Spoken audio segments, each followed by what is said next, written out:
Hey, welcome to Dog Talks with your host, the Dog Father. This new and exciting channel. I'm very enthused to bring this channel out to you. We will be talking about dogs, but in many different dimensions, from training, from behavior, even some esoteric, wellness, nutrition, historical, products and services, what goes on in communities across the U.S. and across other countries as well. We will also be doing this video in English and then in Spanish. So we want to reach the most people we can. Connect with your dog. You'll hear me say that often.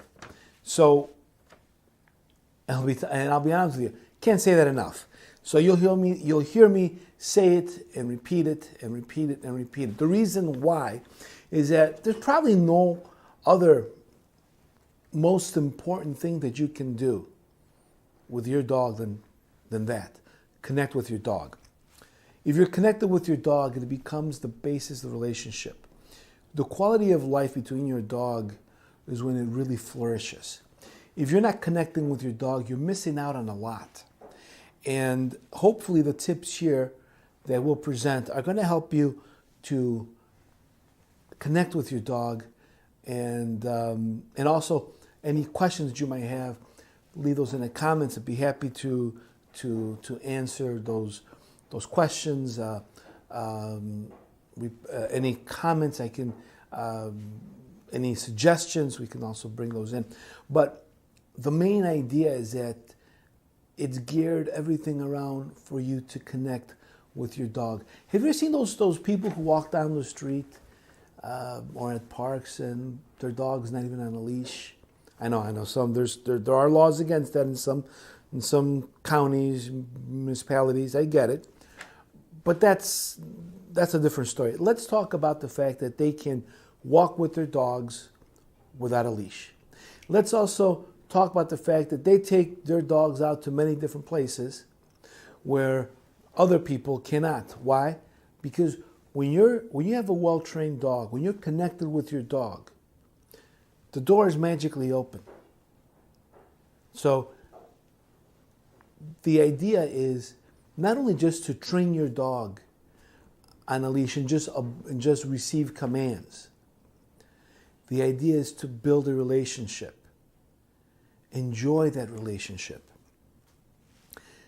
Let's talk a bit about training philosophies. It's very important. I look at the training world with two major schools of thought. One school of thought believes in the dominance theory. The dominance theory is this idea that, for example, you have the alpha male and the dog wants to dominate. Everybody wants to dominate you, wants to dominate your household. Just dominate, dominate, dominate. And everything you do, you always try to make your dog submissive. You always want to show him who's boss. That's the idea of the dominance theory. The other one is the no dominance theory. Has a different historical birth or different historical perspective. It's more about cognition, more about relationship building. Very different. Whereas the dominance theory comes from Darwin in this theory of evolution, where the strongest survive or the fittest. And all animal behavior is explained through survival, through evolution, where 95% or so of the behavior is actually explained through instinct. And if this was true, then why train? If this were true, why is there behavior modification? Because if your dog couldn't even be traumatized because of instinct. So I have my skepticism on this idea that all animal is pure instinct. I'll take it a step further. I believe that instinct is just it's a catch-all. It's a cop-out. When you can't explain something, you just say, oh, it's instinct. Hey, not his fault, not my fault. Instinct. But we're avoiding responsibility that maybe I should be training my dog. Maybe I should give my dog more time.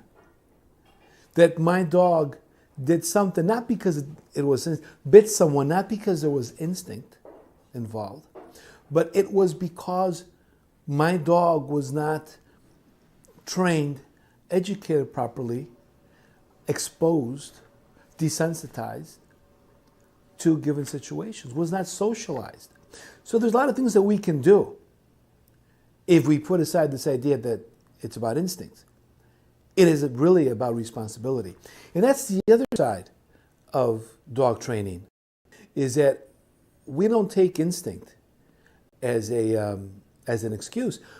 We work and we have as a premise that the dog has feelings, has a thought process, can learn, and based on that, we train. And only when you have that can you really have a relationship with your dog.